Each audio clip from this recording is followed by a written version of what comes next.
नमस्कार। अमेरिका में राहुल गांधी के बयानों से क्या वाकई भारत का अपमान हुआ है? क्या विपक्षी एकता से बीजेपी परेशान हो रही है? क्या यह सच है कि देश में लव जिहाद की कोई साजिश रची जा रही है? यह अचानक से साधु संत और बाबाओं ने हिंदू राष्ट्र की मांग क्यों शुरू कर दी है? क्यों जातियों पर घमासान मचा है? क्यों औरंगजेब के नाम पर लड़ाई हो रही है? अरविंद केजरीवाल के पीछे कौन पड़ा है? इस वक्त बहुत से सवाल हैं जो सत्ता से, बीजेपी से पूछे जाने चाहिए। इसीलिए आज टीवी 9 भारतवर्ष के इस मेगा पॉलिटिकल शो में, अपने इस हाईटेक स्टूडियो में, हमने उन्हें बुलाया है जो पूरे दमखम से हर सवाल का जवाब देती हैं। स्वागत करते हैं देश की विदेश राज्य मंत्री, संस्कृति राज्य मंत्री, दिल्ली से लोकसभा सांसद, कानून की जानकार, बीजेपी की जोरदार वक्ता, जिन्हें कहते हैं नई दिल्ली की बेटी, आज देश के 5 संपादकों का सामना करने आ रही हैं केंद्रीय मंत्री मीनाक्षी लेखी जी। जोरदार तालियों से स्वागत है।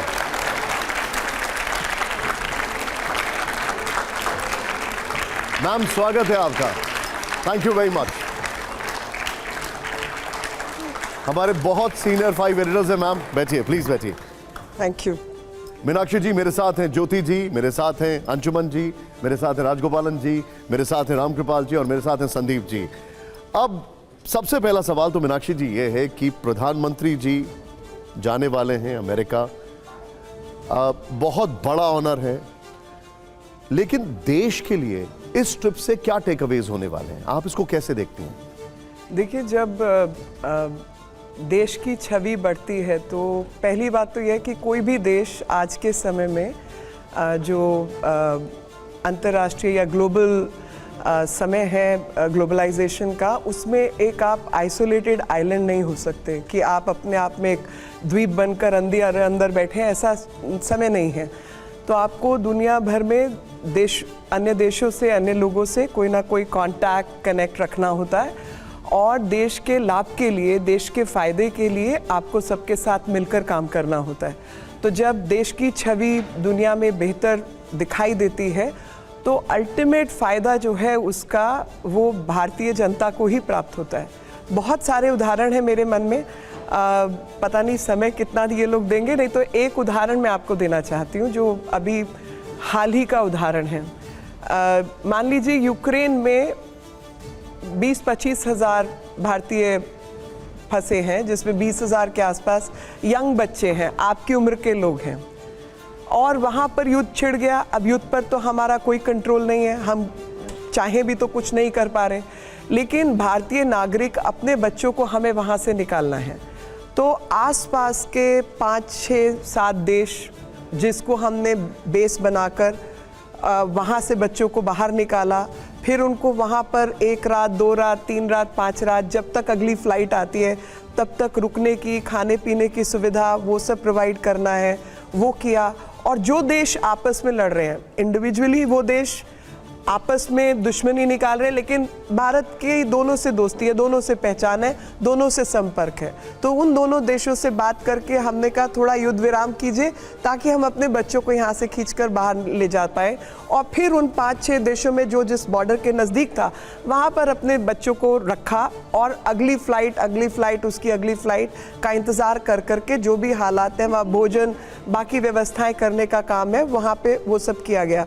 तो आप समझिए कि अंतर्राष्ट्रीय स्तर पर अगर हमारे रिश्ते उन 6-8 देशों के साथ ठीक नहीं होते तो भारत की जनता को ही नुकसान होता, और वो 20-25 हज़ार बच्चों का नुकसान मतलब 20-25 हज़ार परिवारों का नुकसान, यानी 1-2 लाख लोगों का नुकसान। तो इसलिए जब भी अंतर्राष्ट्रीय संपर्क स्थापित करना होता है और देश की बात करनी होती है तो उसके मूल में उसका जो कोर है, उस कोर के अंदर भारत को क्या मिला, भारत के लिए क्या कुछ किया जा सकता है, भारत की व्यवस्था को कैसे बेहतर किया जा सकता है, वही रहता है। अपने देश की भलाई के लिए ही ये सब चीज़ें की जाती हैं। और वो देश जो टेक्निकली आपसे मतलब वो अमीर लोग हैं, उनके पास पैसा है, जो अन्य देशों में वो इन्वेस्ट करते हैं, वहाँ पर बहुत सारे भारतीय रहते हैं, बच्चे वहाँ पढ़ते हैं, तो बहुत सारी ऐसी चीज़ें जिसके लिए भारत का ही पक्ष जो है मूल में रहता है, और इसलिए सब संपर्क हमारे लिए महत्वपूर्ण है। अब आप लोग कह रहे हैं 9 साल बेमिसाल, जी। कांग्रेस कह रही है 9 साल नो कमाल। नो कमाल। हाँ, कुछ नहीं किया। आज मैं फिर इनकी पोल खोल के ही जाऊंगी। मैं शुक्र है आपने ये सवाल पूछा, क्योंकि मुझे लगता है कभी कभी सवालों से ही जवाब निकलते हैं। जो बात आज तक आप सबसे हम सबसे छुपा के रखी, आज मैं वो बात कहने जा रही हूँ। मुझे नहीं लगता कि देश की बहुत बड़ी जनसंख्या को ये पता है कि हम लोग सब सहारन इकोनॉमी से भी बदतर हालात में थे 1947 से लेकर 2014 तक। ये किसी को मालूम है? कभी किसी ने इस बारे में जिक्र किया? कभी कोई पॉइंट ऑफ व्यू इस पे रखा गया? जवाब है नहीं। हम अगर माने कि ग्लोबल अर्थव्यवस्था मान लीजिए एवरेज जो है 100 है, तो भारत का सबसे बेहतर समय जो था वो 1960 में था, जब हम ग्लोबल अर्थव्यवस्था का 18% थे। समझिए, जब 100 थे दुनिया तो हम केवल 18 पे अटके हुए थे 1960 में। वो हमारी बेहतरीन परफॉर्मेंस थी। और 1960 के बाद लगातार हम नीचे की तरफ गिरते चले गए। और जो बात आपको आज तक किसी ने नहीं बताई, वो बात मैं आज आपको बताना चाहती हूँ कि 1971 में डॉक्टर मनमोहन सिंह प्रधानमंत्री जी की जो इकोनॉमिक एडवाइजरी काउंसिल है उसके हिस्सेदार थे। और 1971 से लेकर वो अर्थव्यवस्था में किसी ना किसी पद पर रहे। वो डेप्यूटी गवर्नर बने आरबीआई के, वो गवर्नर बने आरबीआई के, वो फाइनेंस मिनिस्टर बने और वो बाद में भारत के प्रधानमंत्री बने। तो ये हालत थी उस व्यक्ति की जब 1960 से लेकर 1992 तक देश की अर्थव्यवस्था नोज डाइव कर रही थी। तो ये व्यक्ति किसी ना किसी पद पे थे। अर्थव्यवस्था के बुरे हाल के लिए जिम्मेवार कौन है जी? वो लोग जो उसकी पॉलिसी मेकिंग में शामिल हैं। और उसके बाद देखिए कि जो आज आपको हालात दिखाई देते हैं पाकिस्तान के, वो हालात से बदतर हालात आपके थे 1992 के अंदर। और जो बदलाव देश में आया वो डॉक्टर मनमोहन सिंह का कमाल नहीं था, माफी चाहती हूँ जी, वो कमाल था आईएमएफ का। क्योंकि आईएमएफ ने वो कंडीशंस लगाई थी आपके ऊपर कि सोना गिरवी रखो तो पैसा मिलेगा, आप अपनी मार्केट ओपन करो तब पैसा मिलेगा, जीएम फूड अलाउ करो तब पैसा मिलेगा। तो ये सब अर्थव्यवस्था का जो झालमेल है वो डॉक्टर मनमोहन सिंह के टाइम पे हुआ। मुझे नहीं लगता आज तक किसी ने आपको ये बात बताई होगी, पर थैंक यू, आपने ये सवाल पूछा, मुझे अपनी बात कहने के लिए मौका दिया, नहीं तो मेरे को ये मौका ही नहीं था। मैम, आपने बोला अर्थव्यवस्था का मामला है। अंशुमन सर, आपका टेक इस पर, सवाल आपका। मेरा सवाल, लेकिन मैं पहले अमेरिका पे सवाल कर लूं। जी बिल्कुल। अगर भारत और अमेरिका के व्यापार के रिश्ते पिछले 10 साल से बेहद खराब हैं। 2019 में ट्रंप एडमिनिस्ट्रेशन ने भारत की सबसे बड़ी एक्सपोर्ट प्रमोशन स्कीम्स को डब्ल्यूटीओ में चैलेंज किया और उसे बंद करवाया। उसके बाद हम पीएलआई लेकर आए और अब पीएलआई को भी डब्ल्यूटीओ में अमेरिका और बाकी देशों ने चैलेंज किया और इंडिया को उसे डिस्प्यूट सेटलमेंट मैकेनिज्म में ले जाना पड़ा। पिछले 3-4 साल में 5 साल में भारत की तरफ से भारत के एक्सपोर्ट को बढ़ाने के लिए, मैन्युफैक्चरिंग के लिए जो कोशिशें की गई हैं, उनमें सबसे बड़ी चुनौती अमेरिका है। और अमेरिका का जो ट्रेड एग्रेशन है भारत को लेके, ट्रंप एडमिनिस्ट्रेशन का भी और बाइडेन एडमिनिस्ट्रेशन का, उसका बड़ा असर भारत के मौजूदा मैन्युफैक्चरिंग इन्वेस्टमेंट पर पड़ रहा है और ये दिख रहा है। इस समय जब प्रधानमंत्री अमेरिका जा रहे हैं, इस यात्रा की रोशनी में आपको लगता है कि क्या ये समाधान निकल पाएगा? क्योंकि पीएलआई स्कीम में 2 साल बचे हैं और ये स्कीम डब्ल्यूटीओ में चैलेंज में जा चुकी है और उस पर क्वेश्चन उठ रहे हैं। देखिए, पहली बात तो चैलेंज में जाने के बाद समय लगता है उसके निर्णय पर, तो 2 साल तो हम मानते हैं कि निकल ही गए, समझ लीजिए। दूसरी चीज़, जब आप जियो स्ट्रैटेजी की बात करते हैं और एक ऐसा देश जो कि जिसकी ताकत और क्षमता आपको 2015 के बाद दिखाई दी, जिस रफ्तार से आपने तरक्की की, तो बहुत सारे लोग 2 चीज़ों में इंटरेस्टेड होते हैं। पहली चीज़, जियो स्ट्रैटेजिकली वो लोग क्या खींच सकते हैं, उनको क्या फ़ायदा मिल सकता है आपकी स्थिति से। दूसरी चीज़, चैलेंजर हैं आप या नहीं हैं, तो उन दोनों चीज़ों को लेकर वो अपने इंटरेस्ट बैलेंस करते हैं।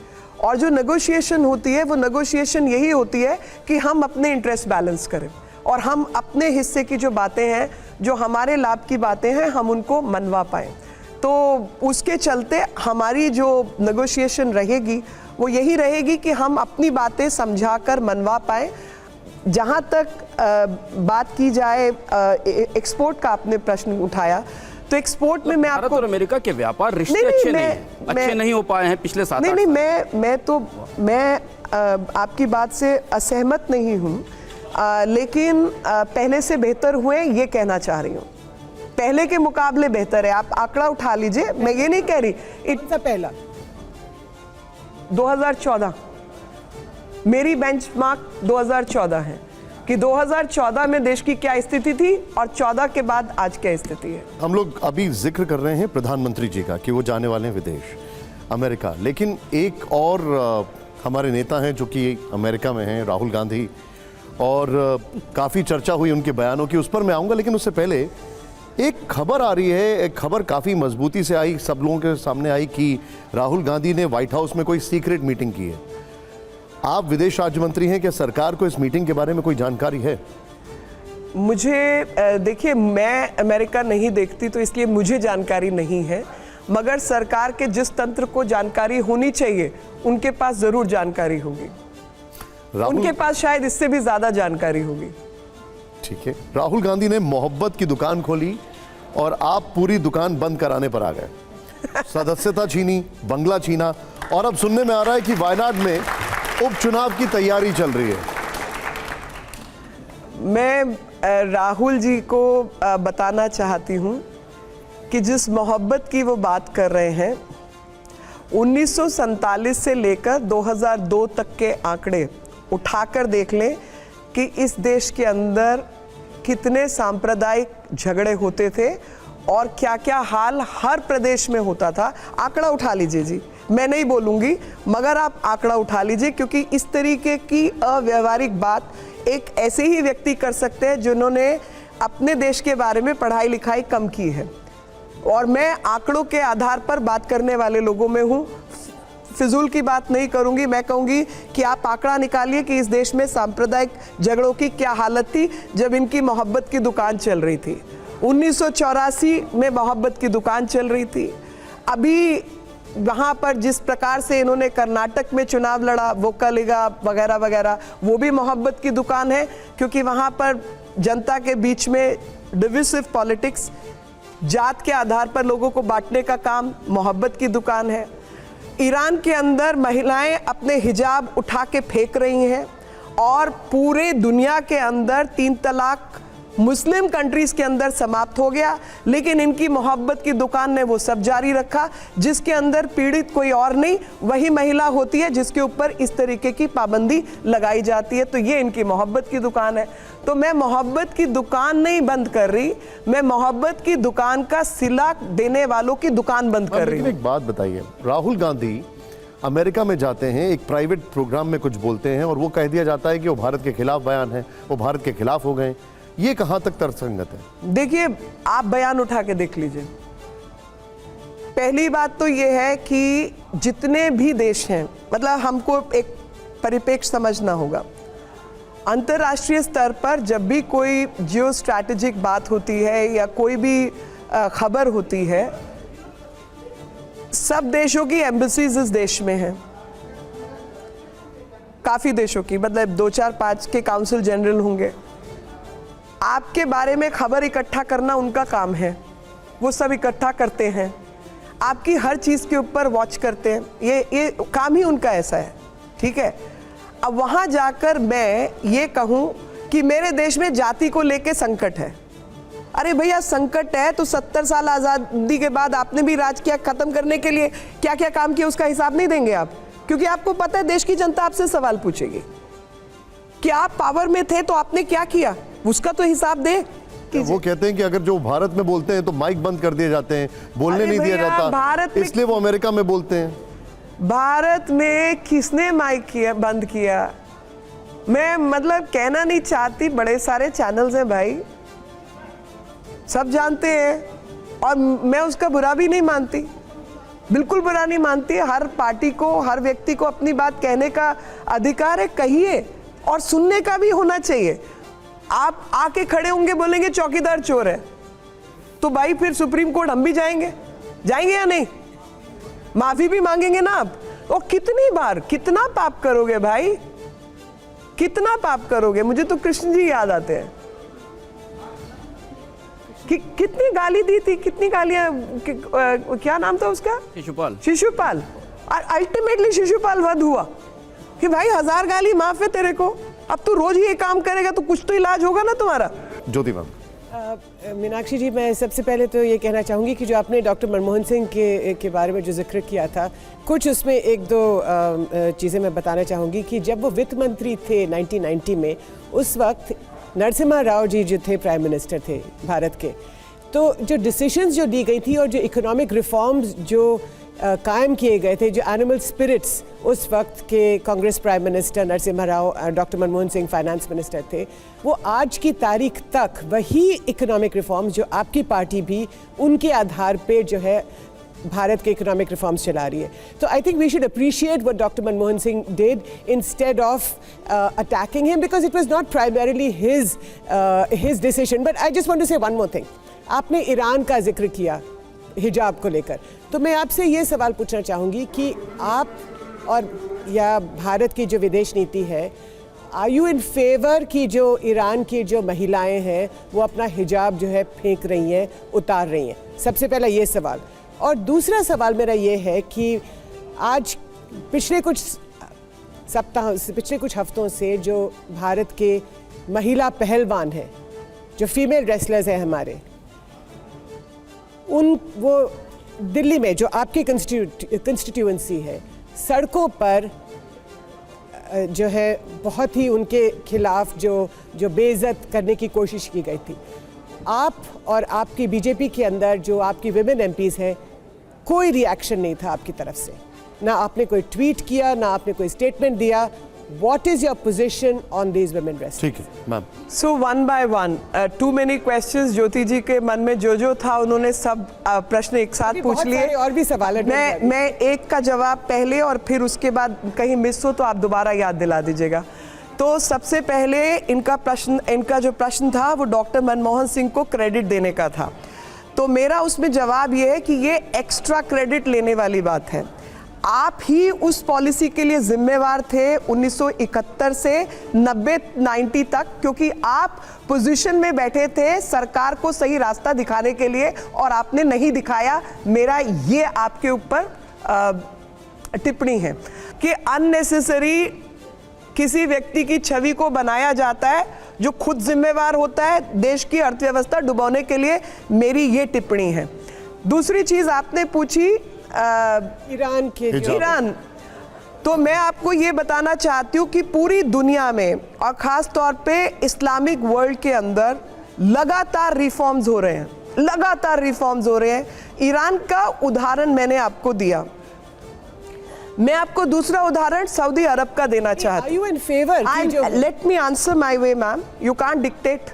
Sorry. So दूसरा उदाहरण मैं आपको देना चाहती हूँ सऊदी अरब का। सऊदी अरब के अंदर आज महिलाएं, चाहे गाड़ी चलाने की बात हो, चाहे बाकी सोशल रिफॉर्म्स की बात हो, चाहे पार्टिसिपेशन की बात हो, कुवैत के अंदर, कतर के अंदर, चारों तरफ आप देखिए क्या रिफॉर्म्स हैं। और उन रिफॉर्म्स के बावजूद भारत में, मैं अपने बचपन की बात याद रखती हूँ कि बहुत सारी महिलाएं जो हैं हमारे रिश्ते में, पहचान में, इधर उधर मुस्लिम दुनिया से थी। हम लोग एक ही जैसे, क्योंकि हम कल्चरली एक हैं। उस कल्चर को कहीं ना कहीं, फॉरेन कल्चर को जब लाया जाता है और अलग दिखने का प्रयास किया जाता है, वो समाज के लिए ठीक नहीं है जी। यहाँ पर मुस्लिम औरतें साड़ियाँ पहनती थी। मैं यहाँ तक कि ये भी जानती हूँ कि आज़ादी के तुरंत बाद 47 के बाद 60-70 के दशक तक पाकिस्तान में औरतें साड़ियाँ पहनती थी। आप वो सब खत्म करके उनको एक विभिन्न प्रकार की सिविलाइजेशन, कपड़ा जो है वो सिविलाइजेशन का हिस्सा है। It's got nothing to do with your religion. Women wear skirts, women wear trousers, women wear anything. What has that got to do with religion? लेकिन आप उसको अगर आइडेंटिटी, एक सेपरेट आइडेंटिटी के रूप में लेकर आते हैं, वो समाज के लिए ठीक नहीं है। मैं उसके खिलाफ हूं। तीसरा प्रश्न, भारत में भारत की आइडेंटिटी होनी चाहिए या जो भी हमारा समाज है। तीसरा प्रश्न आपने विमेन रेसलर्स के ऊपर पूछा। इस प्रश्न का उत्तर एक नहीं 50 बार कई जगह दिया जा चुका है। और वो उत्तर मैंने खुद प्रेस कॉन्फ्रेंस में दिया है। और मैं आपको बताना चाहती हूँ कि देश का नियम कानून सबके लिए है। और मैं इस सवाल का जवाब संगोल से जोड़ना चाहती हूँ जी। आपको भी धन्यवाद इस प्रश्न को पूछने के लिए, क्योंकि मैं अपने मन की बात कह पाऊंगी। मैं वकील हूं पेशे से, तो देश का नियम कानून सबके लिए बराबर है, ये सिर्फ संविधान में लिखा है या लागू होना चाहिए? लागू होना चाहिए। देश में एक व्यवस्था बनी हुई है शिकायतें दर्ज करने की और शिकायतों को इन्वेस्टिगेट करने की। उसको तहस नहस कर दिया जाना चाहिए, रखा जाना चाहिए? तो यही मेरा जवाब है कि अगर आपकी कोई शिकायत है और देश में उस शिकायत को लेकर एक नियम है, उस नियम के तहत कार्रवाई होगी या आप धरना करके कार्रवाई कराएंगे? Under the rule, and this is what rule of law is all about. Rule of law का मतलब क्या है जी? हर एक के लिए अलग कानून होगा, हर एक के लिए अलग किस्म की पहल होगी, या इस देश में चाहे वो रेसलर बेटियां हैं, चाहे टीवी कैमरा चलाने वाली बेटियां हैं, चाहे स्टूडियोज में काम करने वाली बेटियां हैं, चाहे जर्नलिस्ट हैं, जितनी भी बेटियां हैं, उन मीटू हम सब जानते हैं जी। जो भी कुछ इस देश में अगर गैर नियमित ढंग से होता है उसके खिलाफ कार्रवाई होनी चाहिए और होगी, लेकिन देश की व्यवस्था के अनुसार होगी, मेरे कहे अनुसार नहीं होगी। और मैं ये कानून बनाने वालों में से, बनवाने वालों में से एक थी। Sexual harassment at work place committee का हिस्सा थी, तमाम जगहों पे इस पे काम किया था, तो मैं इस दर्द को बहुत अच्छी तरह समझती हूँ। कई कमिटीज के ऊपर भी रही हूँ, मैं एज चेयरपर्सन भी मैंने काम किया है, तो मैं दोनों पक्ष जानती हूँ। मैं ये भी जानती हूँ कि इस नियम कानून के बिना क्या अव्यवस्था थी, और मैं ये भी जानती हूँ कि किस तरीके से कई बार महिलाओं का इस्तेमाल किया जाता है अपनी गलत बात मनवाने के लिए। एक सवाल पे मैं बाद में आना चाह रहा था, लेकिन आप जिक्र हो गया इसलिए मैं पूछ रहा हूँ आपसे। पहलवानों को लेकर जिक्र हुआ, तो उसमें ये बड़ा वीडियो वायरल हुआ जब आपसे सवाल पूछा गया पहलवानों को लेकर, तो आप एकदम हुसैन बोल्ट से भी ज्यादा तेज भागती हैं। मैं जरा दिखाना चाह रहा हूं एक बार। जरूर जरूर जरूर दिखाइए, जरा दिखाइए वो वीडियो यहाँ पर। मीनाक्षी जी से जब वो सवाल पूछा गया तो फिर क्या हुआ यहाँ पर, प्ले ऑन करिए उसको जरा, और मैं चाहूंगा स्टूडियो में उसको ऑडियो दीजिएगा, जरा देखिए। मैम रेसलर्स बैठे हैं, उनके लिए क्या कहना चाहेंगी? मैम रेसलर्स बैठे हैं, उनके लिए क्या कहेंगी? मैम रेसलर्स अपने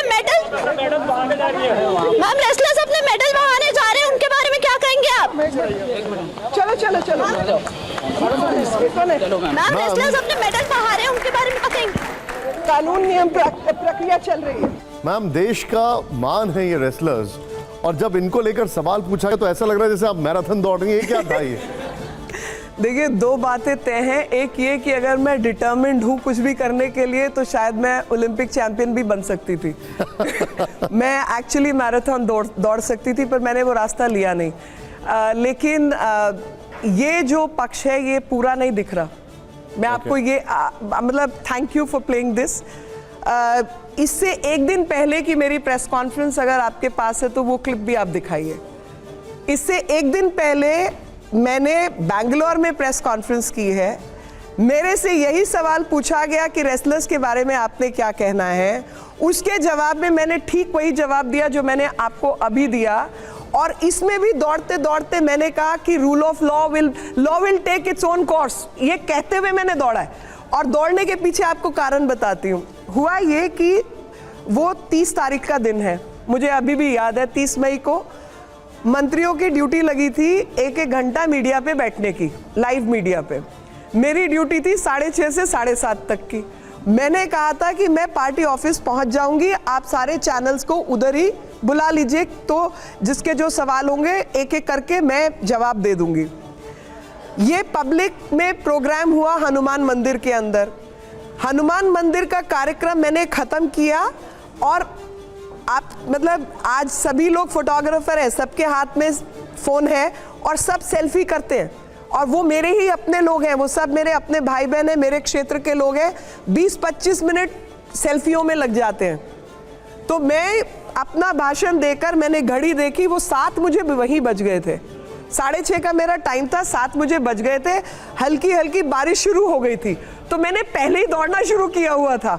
ये बात की बात है, ये मैं पहले ही दौड़ रही थी। और उस दौड़ने के बाद में ये महिला पत्रकार भी नहीं है मैं, क्योंकि अभी पत्रकार जो है वो सभी पत्रकार हैं और कोई पत्रकार नहीं है। ये आपके लिए चैलेंज है कि कोई भी एक फोन हाथ में लगा के, माइक हाथ में लेके पत्रकार बन रहा है। आपके यहाँ कोई सर्टिफिकेशन का मेथोडोलॉजी नहीं है। 140 करोड़ पत्रकार है, मैं वही कह रही हूँ। तो फोटोग्राफर अब मैं आपके मतलब कोई उस पे मापदंड नहीं है कि कौन पत्रकार क्या सवाल। ये इस सवाल का जवाब एक दिन पहले दिया जा चुका है। मैं दौड़ रही हूँ पहले से, पीछे से वीडियो आता है, पीछे से पूछा जाता है आपको महिला पहलवानों के बारे में क्या कहना है। Law will take its own course, टा दौड़ना चालू। लेकिन मैम एक बात, लेकिन ये जो मिसरिप्रेजेंटेशन है, ये मिसरिप्रेजेंटेशन बहुत सारी पोल खोल रही है इस देश की। ये मिसरिप्रेजेंटेशन पोल खोल रही है कि पत्रकारिता को आपने कहां रिड्यूस कर दिया है। ये मिसरिप्रेजेंटेशन पोल खोल रही है कि फेक वीडियोस कैसे चलते हैं। ये मिसरिप्रेजेंटेशन फेक न्यूज बता रही है। और ये मिसरिप्रेजेंटेशन ये भी बता रही है कि जब आपके पास कुछ नहीं बचता तो आप व्यक्ति की छवि धूमिल करने के लिए क्या कुछ कर सकते हैं। आपने जो बताया मैम, एक और मैं आपको एक हमने ढूंढने की कोशिश की, वो वीडियो तो नहीं मिला लेकिन उसका एक क्लिप मिल गया। अब एक जगह आप भाग रही हैं और दूसरी जगह आप शायद डांस कर रही हैं। जरा दिखाइए वो क्लिप जरा यहाँ पर। वो अब ये क्या है, ये क्या था मीनाक्षी जी? अब आप ये बताइए, ये मैं हूं? ये मैं हूं? This is fake news. वही गैंग ये फेक न्यूज भी चला रहा है। जो गैंग ने पहला वीडियो चलाया, ये नहीं बताया कि उस सवाल का जवाब मैं दे चुकी हूं। और आज भी आपके मंच पे मैंने उस सवाल का जवाब दिया। किसी महिला की कोई और वीडियो में ये कहकर ये मीनाक्षी लेखी डांस कर रही है। अब मैम एक और चीज है, अब बताइए एक्शन होना चाहिए या नहीं? फेक न्यूज के खिलाफ एक्शन होना चाहिए। चलिए एक और क्लिप है। अब ये बताया जा रहा है कि आप इसमें सो रही हैं। अब इसका भी मैं जवाब देती हूँ। देखिए 9 साल की प्रेस कॉन्फ्रेंस है। हाँ, 9 साल की प्रेस कॉन्फ्रेंस डॉक्टर जयशंकर कर रहे हैं। तो मेरा नॉर्मल रिएक्शन पता है इस पे क्या होता? मैं कहती या तो मैं बहुत थकी हुई हूँ या फिर प्रेस कॉन्फ्रेंस बोरिंग थी। ये जवाब है ना नॉर्मली। लेकिन दोनों बातें गलत है, क्योंकि जब आप एक मंत्री हैं और खुद प्रवक्ता रह चुके हैं, मीडिया से इंटरैक्ट करना, बात करना, ये आपके डीएनए का हिस्सा है। आपकी अलर्टनेस लेवल बिल्कुल अलग है। और जो मुझे जानते हैं वो ये जानते हैं कि मैं मतलब बहुत सारी बुराइयां होंगी मेरे अंदर, लेकिन मैं अलर्ट नहीं हूं, ये बुराई नहीं है मेरे अंदर। तो मैं पेन लेकर कुछ लिख रही हूं। मैं एक्चुअली, आप पूरा वीडियो देखेंगे तो मैं पेन लेकर लगातार लिख रही हूं। ये 100% डीप फेक है। और डीप फेक के अंदर कैमरा ऐसे डाला गया। और अगर हो सकता है कि जो मेरे को समझ है कि अब आपसे बात करते करते भी एक स्प्लिट ऑफ अ सेकेंड कभी आंख बंद होता है, उसी 1/3 हिस्सा सेकेंड के आपकी आंख बंद हुई, उस क्लिप को 5 सेकेंड तक चलाया गया या 1 मिनट तक चलाया गया। ये जो डॉक्टर्ड वीडियो है, ये डॉक्टर्ड वीडियो है। मेरा ये कहना है कि ये डॉक्टर्ड वीडियो है क्योंकि इसका ओरिजिनल वीडियो हमारे पास है। इस पे एक्शन होना चाहिए या नहीं? My point today I am making is fake news, social media को मिसयूज करना, सोशल मीडिया को प्लेटफॉर्म बनाकर झूठी खबरें उड़ाना और व्यक्ति की छवि धूमिल करना, अगर ये अपराध है नॉर्मल जिंदगी में, तो ये सोशल मीडिया पर जब होता है अपराध है या नहीं? कार्रवाई होनी चाहिए या नहीं? Exactly, you are proving my point. क्योंकि ये सब एक कैंपेन के द्वारा 2024 को लेकर चलाया जा रहा है, उसी हैंडल्स और उन्हीं आइडेंटिफाइड हैंडल से जो आपको दूसरी तरीके से झेल नहीं पा रहे। Okay Sandeep, your question. Meenakshi ji, सबसे पहले मैं आपको मुबारकबाद देना चाहता हूं कि आपने श्रीनगर में G20 की टूरिज्म मीट ऑर्गेनाइज की, काफ़ी सक्सेसफुल रहा। इंटरनेशनली भी हमारी छवि थोड़ा कश्मीर को लेके it's send out a positive message. और अब इस साल G20 के प्रोग्राम्स देश के हर कोने में हो रहे हैं, हर छोटे बड़े शहर में हो रहे हैं। तो मैं ये पूछना चाहता हूँ कि क्या G20 का 2024 के लोकसभा इलेक्शंस को लेके क्या प्रभाव हो सकते हैं? क्या हम उसे G2024 मान सकते हैं? नहीं, मैं उसको 2024 से डायरेक्टली नहीं जोड़ना चाहती। 9 साल के अंदर 4 लाख किलोमीटर सड़कें इस देश में बनी है, जो कि 1.5 टाइम्स पृथ्वी की जो धुरी है, वह पृथ्वी की जो मोटाई गोलाई है उसको लेकर 1.5 टाइम्स दैट। तो G20 हमारी जो ताकत है, हमारी जो क्षमता है और जो हमारी कैपेसिटी है उसके लिए आवश्यक है। G20 में दुनिया के लिए संदेश है कि हम तरक्की कर भी सकते हैं और तरक्की की रफ्तार भी हमारी बहुत बेउम्दा हो सकती है। मैम, हमारे एडिटर सवाल पूछे, मैं आप सबके पास आ रहा हूं, लेकिन हमारा एक सेगमेंट है, ये रैपिड फायर है मैम। ये आपकी निजी राय होगी और मैं आपको 2 तस्वीरें दिखाऊंगा, आप उनमें से एक को पिक करिएगा। और नहीं, ये अलग सेगमेंट है मैम, इसके अच्छा। ऊपर मैं आऊंगा। क्या आप सभी लोग तैयार हैं रैपिड फायर के लिए? मुझे आवाज नहीं आ रही है, आप तैयार हैं? ओके, सिर्फ एक चूज करना है आपको, और अगर चूज नहीं करना हो तो आप पास कर दीजिए। अब पहले सवाल के लिए तैयार है आप लोग? ओके, हमारा जो पहला सवाल है मीनाक्षी जी के लिए रैपिड फायर में, जरा प्ले करिए इसको यहां पर। भारत के लिए बेहतर कौन, डोनाल्ड ट्रंप या जो बाइडेन? जवाब दे दूं? भारत के प्रधानमंत्री, जो दोनों से काम निकाल सकते हैं। ओके, दूसरे सवाल के लिए तैयार है आप लोग? दूसरा सवाल प्ले ऑन करिए जरा इसको यहां पर। बड़ा स्वतंत्रता सेनानी कौन, महात्मा गांधी जी या विनायक दामोदर सावरकर जी?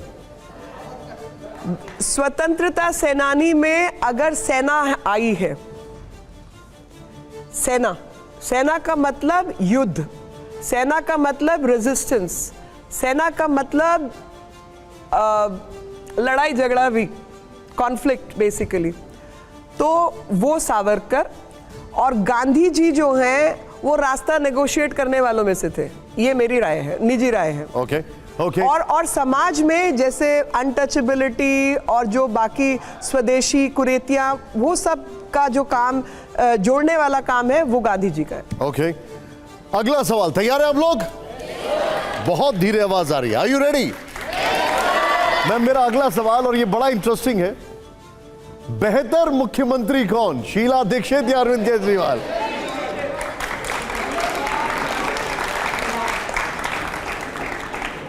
वैसे आपकी हंसी ने सब कुछ जवाब दे दिया, बट स्टिल एक्चुअली देखिए, 2 पक्ष हैं, और पक्ष ये है कि मैं केजरीवाल जी को मुख्यमंत्री मन से नहीं मानती।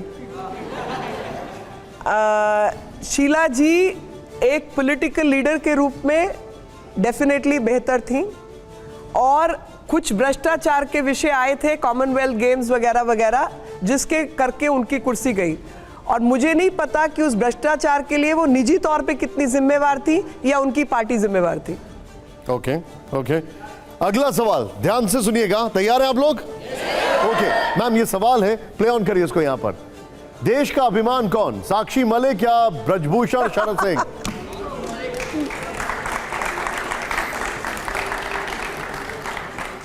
देखिए, ये तो कानून तय करेगा, और उसका कारण बता देती हूं कि देश के लिए मेडल लाना और उन मेडल को लाने की व्यवस्था खड़ा करना दोनों महत्वपूर्ण है। तो ब्रिजभूषण ने वो व्यवस्था खड़ा करने में, पहलवानों को आगे बढ़ाने में बहुत काम किया। अगर वो काम नहीं हुआ होता तो पहलवान तो पहले भी लड़ते थे, मेडल नहीं आते थे।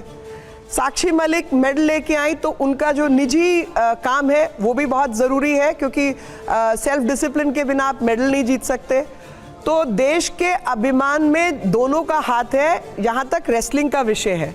लेकिन कौन कितना सच झूठ जालमेल है, उससे मान और अभिमान दोनों तय होंगे, और वो मेरा काम नहीं है, वो कोर्ट कचहरी का काम है। ओके मैम, अगले में आपको एक चूज करना होगा, प्लीज जरा बताइएगा। रेडी आप लोग? अगला सवाल प्ले करिए इसको जरा, ये भी बड़ा इंटरेस्टिंग है।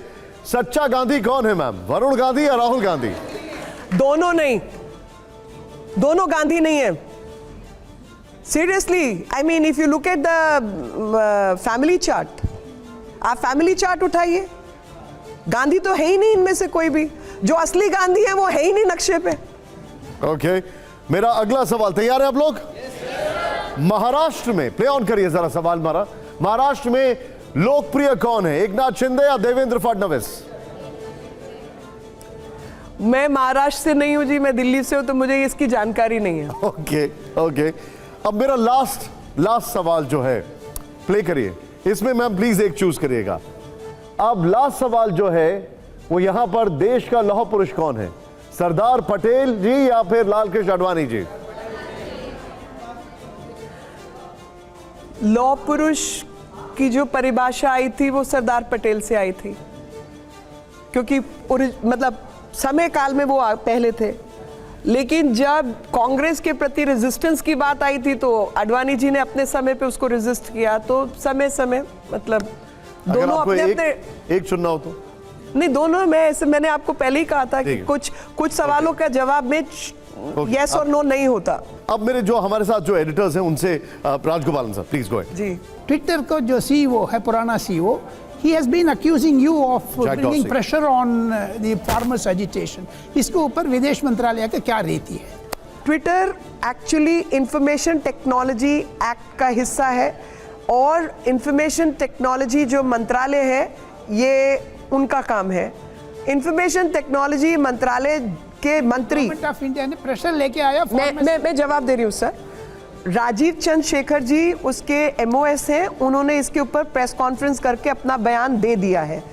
आप मेरी निजी राय मांगेंगे तो मैं आपको निजी राय दे सकती हूँ, और मेरी निजी राय है क्योंकि मैं data protection, personal data protection act की जो कमेटी थी उसकी भी चेयरपर्सन रही हूँ, तो कुछ जानकारियाँ मेरे पास हैं। उसी जानकारी के तहत मैं कहूँगी कि एलन मस्क ने जब ट्विटर कंपनी को खरीदा तो उन्होंने ट्विटर फाइल्स खोली अमेरिका के अंदर, मगर भारत के अंदर ट्विटर फाइल्स अभी तक खुली नहीं है। वो ट्विटर फाइल्स खुलेंगी तो बहुत सारे साक्ष्य आपके हमारे सबके सामने आएंगे, और मैं एलन मस्क को कहूंगी कि आपने जो नई कंपनी ली है उसमें भारत की जो फाइल्स हैं उनको भी खोलना शुरू कीजिए। दूसरी चीज, जिस तरीके की बात जैक डॉर्सी ने कही है, उस समय पर क्या कुछ हुआ या नहीं हुआ वो भारत सरकार को भी खोलने का अधिकार है। भारत की सुरक्षा और राइट टू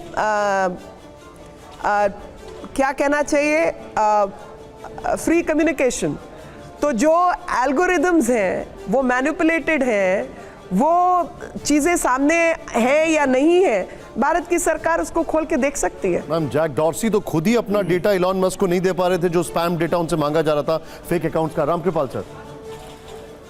मीनाक्षी जी, एक तो ये है कि बीजेपी हमेशा मानी जाती रही है कि बीजेपी एक पॉलिटिकल नैरेटिव सेट करती है और बाकी पार्टियां रिएक्ट करती हैं। यानी आप एक्ट करते हो, चाहे मंदिर यहीं बनाएंगे या अच्छे दिन आएंगे, सबका साथ सबका विकास, लेकिन जब कोई विदेशी नीति पर जिस तरह से आप उसको लेफ्ट लिबरल कहिए, जो भी कह लीजिए, जो वेस्टर्न इंस्टीट्यूशंस हैं जिस तरह से वो हमारे बारे में बात करते हैं, या राहुल गांधी गए अगर वो एक ब्रिटेन में एक वाक्य कह देंगे या हमें यूएस में एक वाक्य कह देंगे, तो जिस तरह से बीजेपी रिएक्ट करती है ऐसा लगता है कि आप आउट ऑफ प्रोपोर्शन नहीं जाते हैं। अगर राहुल गांधी ने कोई एक बात वहाँ जाके कह दी, उस पर इतना ज़्यादा हंगामा, कम से कम मासेस की बात मैं नहीं करता, लेकिन क्लासेस के अंदर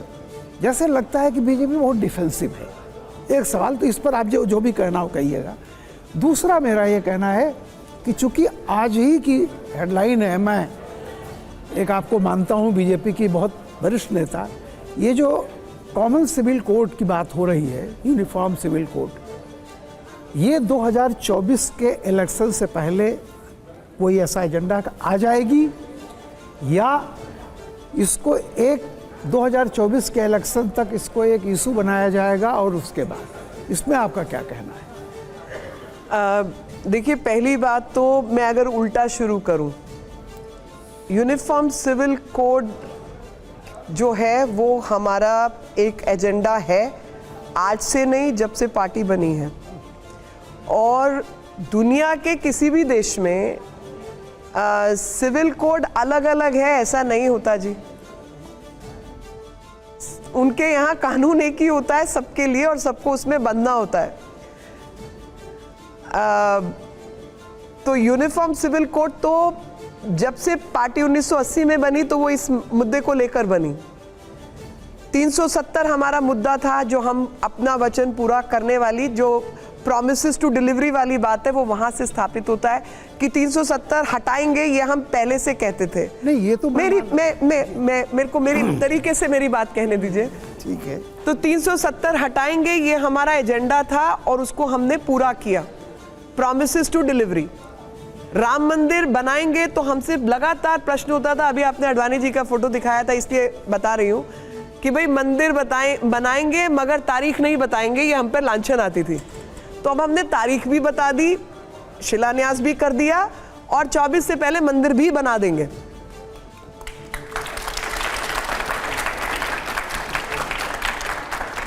अब यूनिफॉर्म सिविल कोड देश में होना चाहिए, ये बात हम कहते हैं, अपनी बात पे कायम है। 24 से पहले ये वचन पूरा होगा या 24 के बाद पूरा होगा, इसकी जानकारी मुझे नहीं है, मगर ये वचन हमारा है और हम अपने वचन पर कायम हैं, ताकि देश में जो अव्यवस्था है अलग अलग चीजों को लेकर, वो अव्यवस्था समाप्त होनी चाहिए जी। जी मैम, और दूसरा मेरा पहला सवाल तो Rahul Gandhi, I am so sorry, I miss the star. Rahul Gandhi को लेकर मैं सितारे को भूल गई। इतनी डिफेंसिव क्यों हो जाती है? नहीं, मैं डिफेंसिव, देखिए डिफेंसिव नहीं, मैं इसको बोलूंगी अग्रेसिव पॉलिटिक्स। खास तौर पे सोशल मीडिया के जमाने में अगर आप अपनी, मतलब आप सोचिए, व्यक्ति दौड़ रहा है बारिश से, उसको आपने दिखा दिया प्रश्न से, जबकि उस प्रश्न का उत्तर एक दिन पहले दिया जा चुका है।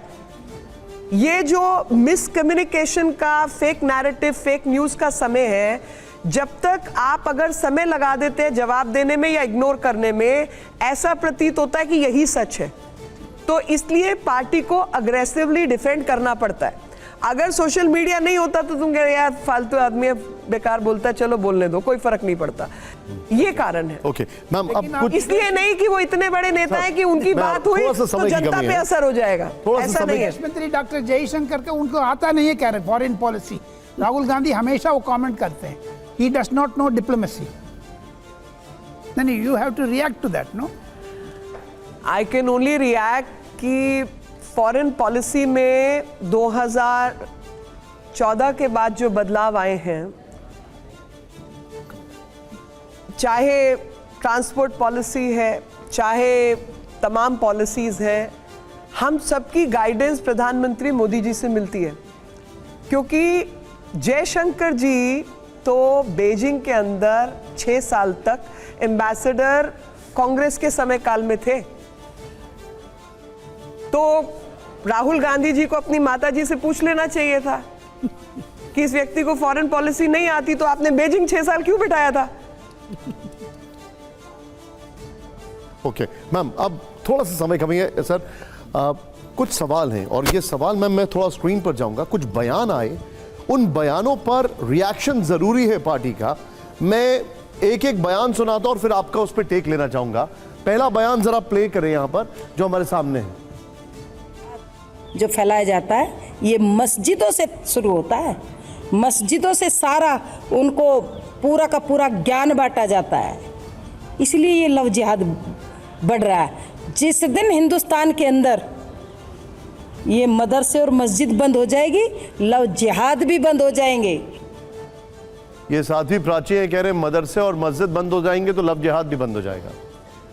देखिए, किसी और व्यक्ति की क्या सोच है उसको तो मैं ठीक नहीं कर सकती। आपका टेक क्या है इस पे?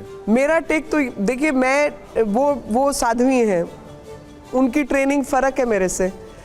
मेरी ट्रेनिंग वकील वाली है और मेरी ट्रेनिंग में केरला हाई कोर्ट के कुछ केसेस हैं, कुछ डॉक्यूमेंट्स हैं, कुछ इन्वेस्टिगेटिव जर्नलिज्म है। वो तमाम चीज़ों के आधार पर कई चीज़ें सामने आई हैं जो केरला फाइल्स में पार्टली दिखाई गई हैं। तो एक वर्ग है और उसमें मैं सभी मस्जिद, सभी लोग उनको नहीं गिनना चाहती, लेकिन समाज का एक वर्ग है जो इस तरीके की चीज़ों में उलझा हुआ है और उसको निपटने का जो तरीका है वो तरीका यही है कि समाज में ख़ास तौर पे जो यंग लड़कियां हैं, यंग लड़के हैं, उनके बीच में इस विषय को लेकर जानकारी, जागरूकता हो। अपना पार्टनर चुनने की इजाज़त है जी, उसमें कोई रोक नहीं हो सकती, लेकिन सोच समझकर कि क्या ट्रैप तो नहीं है। और साथ ही उन परिवारों के लिए एक संदेश है जहाँ पर फ़र्ज़ कीजिए कि बच्चा कुछ ऐसी चीज़ उसके साथ हुई और ज़रूरी नहीं लव जिहाद का ही मामला हो, कोई और तरीके से वो बच्चे को मान लो कोई गलत वीडियो बनाकर ब्लैकमेल कर रहा है, कुछ कर रहा है, तो गलती तो एक उम्र में बच्चों से ही होती है।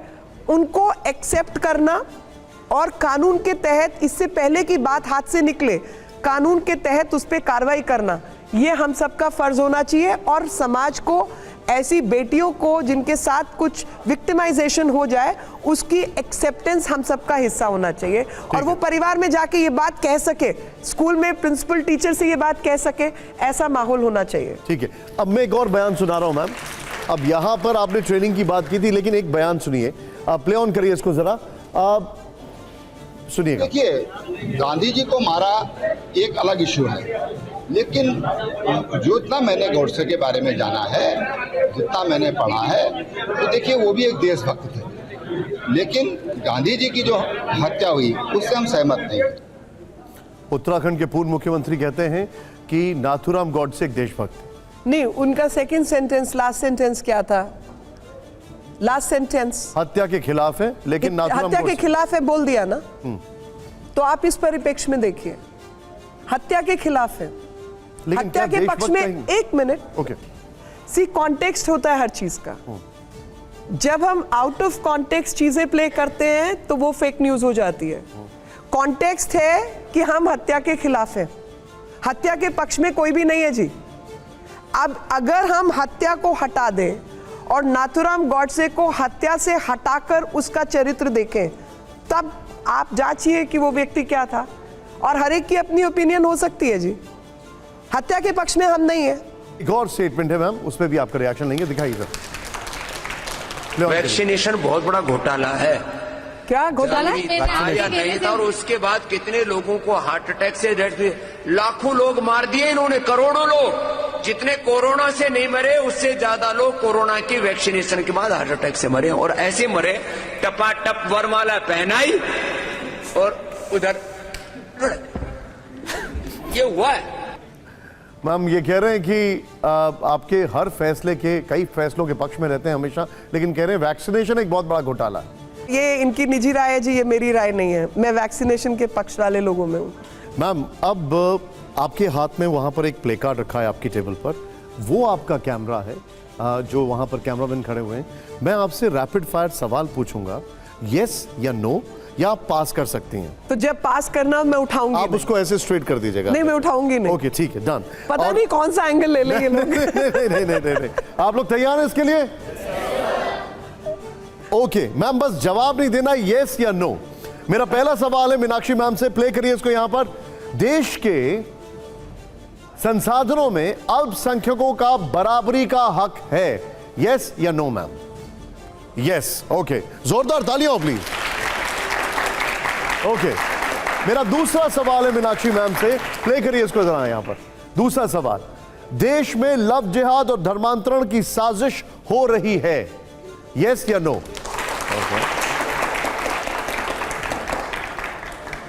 अगला सवाल मैम जरा देखिएगा, ताजमहल में तेजो महालय की थ्योरी सच्ची है, यस या नो मैम? पास। ओके, तालियां, जोर से तालियां हो भाई, पास में भी होना चाहिए। अगला सवाल, प्ले करिए इसको यहां पर। सावरकर ने अंग्रेजों से माफी मांगी थी, यस या नो मैम? ओके, मैं एक्सप्लेन कर सकती हूँ? आप कर, चलिए मैं इस सवाल का जवाब एक्सप्लेन करना चाहती हूँ प्लीज। Okay. उसका कारण है क्योंकि नैरेटिव बिल्डिंग इस पे गलत हो जाएगी। आप सोचिए कि सावरकर अकेले नहीं थे, उनके भाई और वो सबको कठोर सजा मिली है, 20-20, 25-25 साल, और काला पानी भेजा गया है। वाइफ की डेथ, माँ की डेथ, ऐसी तमाम डेथ्स हुई हैं जिसमें उनको घर आने की इजाजत नहीं है। और कई बार स्ट्रैटेजी भी हो सकती है। जवाहरलाल नेहरू नैनी जेल में रखे गए और पूरी डॉक्यूमेंटेशन है इसके ऊपर कि जैसे सुबह पकड़ के शाम को छोड़ देने वाली कहानी होती है ना, उस तरीके की कहानियां थी, और क्या क्या फैसिलिटीज जेल में थी उसके ऊपर भी डॉक्यूमेंटेड है। वुलपर्ट की एक किताब है, कोई भी बच्चा उसको उठा के पढ़े, क्योंकि वो एक जमाने में बैन हो गई थी इस देश के अंदर। स्टैनले वुलपर्ट की किताब है। जब उनकी पत्नी को टीबी हुई और उनकी पत्नी को स्विट्जरलैंड ले जाया जाना था, तो कांग्रेस के अध्यक्ष के रूप में उनको अंग्रेजों ने 1 साल 1.5 साल पहले या 2 साल पहले ही छोड़ दिया था, जेल से समय से पहले छोड़ दिया था, ताकि वो अपनी पत्नी का इलाज करवाने के लिए स्विट्जरलैंड जा सके। यहां तक कि जहाज भी अरेंज करके दिया था। तो आप किसको देशभक्त मानते हैं, जिसको अंग्रेज फैसिलिटी दे रहे हैं या जिसको काला पानी की सजा दे रहे हैं? आप ये मुझे बता दीजिए। ओके। आप समझिए, कुछ लोगों का इस्तेमाल एक सेफ्टी वाल्व के रूप में देश में इस्तेमाल किया जा रहा था, और दूसरे लोगों को जो वाकई उनके विरोध में, वो अगर इतने भक्त थे अंग्रेजों के, तो अंग्रेजों को तो उनको छोड़ देना चाहिए था। फैक्ट ये है कि अंग्रेजों ने उनको इतनी सख्त सजा दी, मतलब वो मन से अंग्रेजों के विरोध में थे और ये अंग्रेज जानते थे। इसका जवाब मेरे से बेहतर अंग्रेजों का जो ट्रीटमेंट है वो देता है। ओके। अगला सवाल मेरा, प्ले करिए इसको जरा। इंडियन यूनियन मुस्लिम लीग सेक्युलर पार्टी है, यस या नो मैम? ओके। वैसे नागपुर में आपने उससे गठबंधन किया था। ओके, ठीक है। नेक्स्ट सवाल प्ले करिए। 2024 में एनडीए को पुराने साथियों की जरूरत है, यस या नो मैम? जरूरत है मतलब एनडीए है ना, तो सभी साथ आएंगे, उसमें क्या बात है? जो साथी छोड़ के गए हैं क्या वापस आना चाहते हैं, क्या उनको लेना चाहते हैं? वो तो देखिए, एनडीए एक मैं तो मतलब मेरा इसमें स्लाइटली डिफरेंट विचार है, और मेरा विचार है कि इस देश में जो पॉलिटिक्स हुई, वो पॉलिटिक्स हुई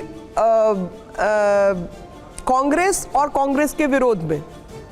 इमरजेंसी आई, तमाम चीजें हुई, तो जो कांग्रेस के विरोध में एक पॉलिटिकल मूवमेंट इस देश में खड़ा हुआ, वो पूरा का पूरा मूवमेंट बाद में बिखरा, और वो लोग कांग्रेस के साथ खड़े होकर दिखे, उनको जवाब देना है जी। हम तो शुरू से विरोध वाले हैं। ओके। मेरा अगला सवाल में प्ले ऑन करिए। इस वक्त आप, ये आखिरी सवाल है और मैम ये बड़ा इंटरेस्टिंग सवाल है, आपसे जानना बहुत जरूरी है। प्ले करिए। अगला सवाल जो है वो ये है, महिला आरक्षण बिल देश की जरूरत है, यस और नो मैम? अब मेरा इसमें विचार थोड़ा सा फर्क है। ओके। और ये मेरी पर्सनल राय है जी, प्लीज इसको पार्टी की या देश की या, मैं उसको पहले ही क्लियर कर देता हूं, ये आपका पर्सनल राय नहीं है, ये मेरी पर्सनल राय है। महिला आरक्षण के ऊपर अगर इस देश में सबसे पहले काम हुआ तो वो प्रधानमंत्री जी, मुख्यमंत्री थे, वो गुजरात लेके आ गए थे, और वो बिल उस समय जो प्रेसिडेंट थी उन्होंने उसको रोक लिया और उसको संसद में नहीं आने दिया जी। तो महिला आरक्षण एक तरीके से देखा जाए तो कहीं ना कहीं हमें महिलाओं की संख्या तो बढ़ानी है। मेरा इसमें राय थोड़ी सी डिफरेंट है, जैसे वो इतने % सीट उतने % सीट, ऐसी राय नहीं होकर, मतलब जैसे हमने एक फॉर्मूला तय किया कि ये महिला सीट हो गई और ये पुरुष सीट हो गई, ऐसा नहीं कर अगर हम इसको पार्टी आधारित कर दें जी, अगर हम इसमें कहें कि इलेक्शन कमीशन उन्हीं को रिकग्नाइज पार्टी मानेगा जो अपनी महिलाओं को 33% या 20% या 25%, जो भी संख्या तय हो सकती है, टिकटें बांटेंगे। उसका कारण ये है, इस सोच का कारण जो मेरी असेसमेंट है वो ये है कि मान लीजिए मैं अगर आई हूं तो पार्टी ने किसी व्यक्ति को उसकी काबिलियत के आधार पर टिकट दिया होगा और वो काबिलियत के आधार पर टिकट मिलना चाहिए, इस आधार पर नहीं कि दोनों में से एक महिला चुन लो जी।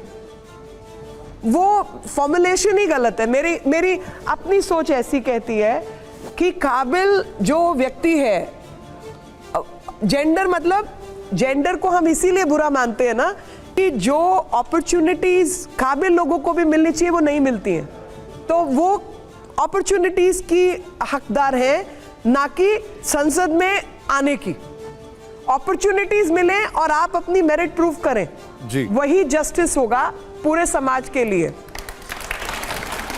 ओके, ऑन दिस नोट मैं आपको शुक्रिया कहना चाहूंगा। दोबारा रिपीट कर रही हूं, ये मेरी पर्सनल राय है जी। अंडरस्टूड, क्लियर, ये it's very clear. But on this note मैं आपका शुक्रिया कहना चाहूंगा। Thank you very much ma'am, it's an honour, आप आई और हमारे लिए समय निकाला। थैंक यू वेरी मच, जोरदार तालियां हो जाए मैम के लिए।